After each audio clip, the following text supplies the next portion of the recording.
হঠাৎ মালবাজারে আইএসএফ বিধায়ক নওশাদ সিদ্দিকী। সোমবার হঠাৎ মালবাজারে আইএসএফ বিধায়ক নওশাদ সিদ্দিকী তিনি মালবাজার শহরে এসে একটি বেসরকারি লজে ওঠেন। সেখানে তার সঙ্গে দেখা করেন ডুয়ার্সের আদিবাসী নেতা রাজেশ লাকড়া, চন্দন লোহারা সহ কয়েকজন বিশিষ্ট ব্যক্তিবর্গ। ডুয়ার্সের চা বাগান এলাকার শ্রমিকদের জীবনযাত্রা, বর্তমান সরকারের নীতি সহ অন্যান্য বিষয় নিয়ে তাদের মধ্যে দীর্ঘক্ষণ আলোচনা হয়। ডুয়ার্সে এসে পঞ্চম ও ষষ্ঠ তপশিলি নিয়ে সরব হলেন নওশাদ সিদ্দিকী।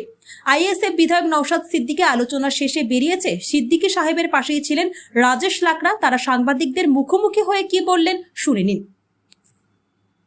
ডুয়ার্সের বিভিন্ন সামাজিক সংগঠনের সাথে বিভিন্ন ধরনের সংগঠন যারা যুক্ত আছেন, যারা ডুয়ার্সের চা শ্রমিকদের কথা ভাবেন, ডুয়ার্সের প্রকৃতির কথা ভাবেন, ডুয়ার্সের ভৌগোলিক অবস্থান কিভাবে ঠিক থাকবে, অর্থাৎ ডুয়ার্সের নিয়ে যারা ভাবেন, সে ধরনের বেশ কিছু মানুষের সাথে আমি কথা আজকে বললাম।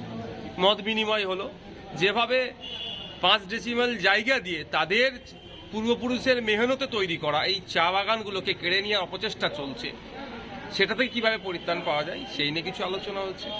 যে 30% যেভাবে চা বাগান থেকে কেটে নেওয়া হচ্ছে, ফলে যদি এই ডুয়ার্স এলাকায় দেখি আমরা প্রায় 1.5 থেকে 2 লাখ শ্রমিকের আপনার কাজ বঞ্চিত হবে, তারা কাজ থেকে। এই কাজ তারা কোথাও পাবে বা তাদের অল্টারনেটিভ কী হবে, তাদের জীবন জীবিকা কী হবে, বা এখানে যে অ্যাটমসফিয়ার ক্রিয়েট হবে, বাকি 70% ল্যান্ডের ওপরে কী থাকবে না থাকবে, অনেক ব্যাপার আছে।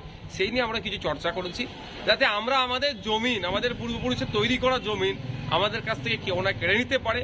প্রথম 5% ছিল, তারপরে 15 হলে এবার 30, আগামী দিনে কি 60 করবে নাকি, তারপরে কি 90 করে 100 করে দেবে নাকি, টোটাল চা বাগানটাকেই তুলে দেবে? আর আমাদের রুজি রুটির দিতে একটাই জায়গা, এটা অল্টারনেটিভ কোনো ব্যবস্থা আমাদের নাই। সেই নিয়ে আমাদের অনেক চর্চা হয়েছে। এই চর্চার সবটা তো আমরা বলতে পারি না, ওই আউট হবে নিশ্চিতভাবে। তো আগামী দিনে আমরা বলবো কি হচ্ছে না হচ্ছে। তবে একটা কথা, যে আমরা আমাদের অধিকার, চা বাগান, চা শ্রমিকের যে অধিকার, সেটাকে আমরা প্রতিষ্ঠা করেই ছাড়ব। বিধানসভায় তো এইটা নিয়ে তো বিলটাও পাস করা হয়েছে। না, বিধানসভা এই ধরনের, আমার 17 বিধানসভা এই ধরনের কোনো হয়নি। সেই বিষয়ে চর্চা হওয়া দরকার ছিল, কোনো চর্চা করেনি। আর একটা যেটা বিষয়, যেটা আমি আপনার হয়তো করলাম না, সেটা হচ্ছে 5th শিডিউল, 6th শিডিউল। এই দুটো বিষয়ে আমাদের খুব চর্চা হয়েছে আজকে।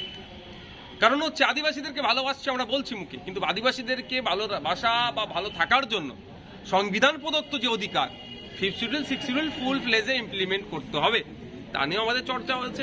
বিধানসভাতেও আমি চর্চা করেছি, গভর্নর স্পিচের ওপরে 5th শিডিউলের ওপরে আমি চর্চা করেছি। আগামী দিনে 6th শিডিউলের ওপরে চর্চা করব। মিনিমাম ওয়েজেস যেটা আছে মাত্র 250, আর আপনার চা শ্রমিকরা যে স্কিল্ড লেবার, যেখানে স্কিল্ড লেবারদের 400-র ওপরে যেখানে আপনার মানে ডেলি ওয়েজেস আছে, সেটা এখানে 250 পাচ্ছে। কেন পাচ্ছে না? তাদের শ্রম চুরি করা হচ্ছে। এই সমস্ত বিষয় নিয়ে আমাদের একটু চর্চা হচ্ছে। Thank you.